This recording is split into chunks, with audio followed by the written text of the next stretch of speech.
Hey, it's Greg from Kiss 98.5, hanging out backstage right now at the KeyBank Center with the man of the hour, the guy who brought probably the most anticipated show of the summer here to Buffalo, Mr. Ed Sheeran. How you doing, man? I'm really good, yeah, really good. Dude, thank you so much for taking the time to talk with me. Now, you are kind of a veteran of Buffalo. This is not your first time here. You were at our Christmas bash a couple years ago. Yeah, I've played this place a couple of times, so I really like Buffalo. You know, it's the first time I've actually gone out and got proper buffalo wings. Though we were told to go to the Anchor Bar, but we ended up at Duff's because all the locals said that Duff's was like, oh yeah, Duff's oh yeah. was the shit. No, I just got here like a couple months ago, and everybody was all telling me, oh yeah.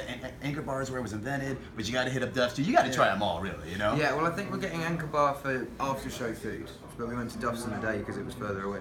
Oh, cool. Yeah. Now, one thing I got to know about you, man, because one of the most amazing things about you to me is your story, particularly the Jamie Foxx factor. Like, I used to live in LA.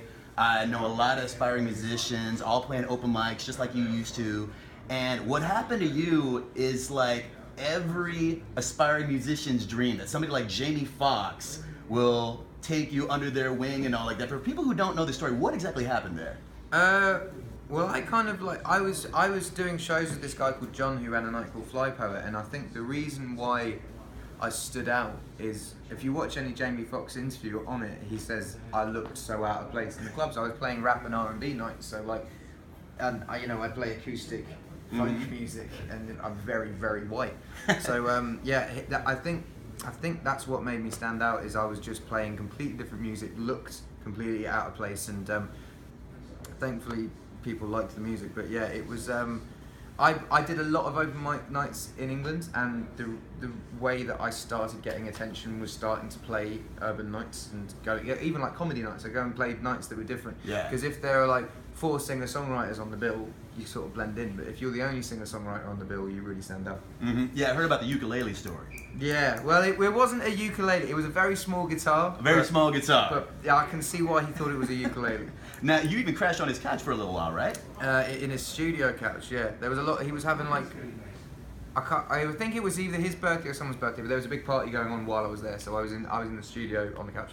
Now, does he crash on your couch now when he comes to the UK? Is it like that now? Or? No, I haven't. You know, the only time only times we've connected have been in Los Angeles since then, because he isn't in the UK unless he's doing promotion, and he's just been there doing promotion. I've been on tour, but we've hung a couple of times in Los Angeles. Okay. Now, with the new album, Divide, I mean, Shape of You was just a smash right out the gate. Castle on the Hill, you are now 2 for 2. What does it mean to you to have this particular album do so well and be so received? What is about this piece of work that means so much to you that people love it so much? I don't know. I think like, I always thought the first album I released would be like the only album that people really like heard on a wide level around the world, and you know, to be able to get bigger and bigger on each record is a thing I don't really take for granted, and that I'm very gracious for. Yeah, so I just hope the next record more people hear that one as well, and it just keeps building. I hope so too. Now let me ask you this: what if you didn't have to perform tonight? What if you were just chilling, going to a concert, and you could see anybody?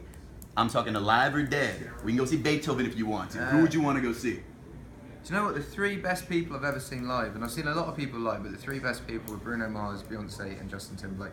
And I think they all just put on such a good show. It's like, it's not just hit songs, it's hit songs and a show with it, and they're just, it's the American factor. Americans Right. have showmanship built in them. So yeah, they were all really impressive shows. Okay. Now I got some rapid fire questions for you. Cake or pie? Pie. Coffee or tea? Tea. Beer or wine? Wine. Wine. Yeah, no, I drink a lot of red wine. I would have said beer, but I actually drink red wine every day. Okay. And how about, are you a morning person or a late night person?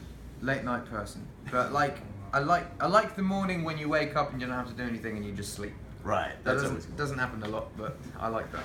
Okay, now the last thing I want to run by you, I want to see if the great Ed Sheeran can knock this out of the park on the first try. Now, obviously, you're a very well-traveled man, been everywhere, seen everything, but there's a phrase, which is like the most impossible phrase in the world to say, of like any language, anywhere. You don't have to say it fast or anything, just try to say this phrase once normally. Irish wristwatch, Swiss wristwatch. Irish wristwatch, Swiss wristwatch. Bloody hell, that's really hard. Irish wristwatch, Swiss wristwatch. It's tough, man. But hey, listen to that That's though. really tough. How can you do it? I You practiced say it a for lot. months, man. Irish wristwatch, Swiss wristwatch. Wow. Can you do it? Anthony, give it a shot, man. Say it again. Irish wristwatch, Swiss wristwatch. Irish wristwatch, Swiss wristwatch. How was that? That was close enough. That's close enough. Close You want to practice it a little while and then come back to Buffalo and try it again for us? I'll try it again. I don't know how relevant it's going to be next time I come back, but yeah, I'm going to get people to try and say it. Okay. That's going to be fun. All right, backstage here at the KeyBank Center with the one, the only Ed Yeah. Sheeran. Yeah. I'm Greg with Kiss 98.5, and thank you so Thanks much for so talking to much. me today. Thank Have a you. great show. Pleasure.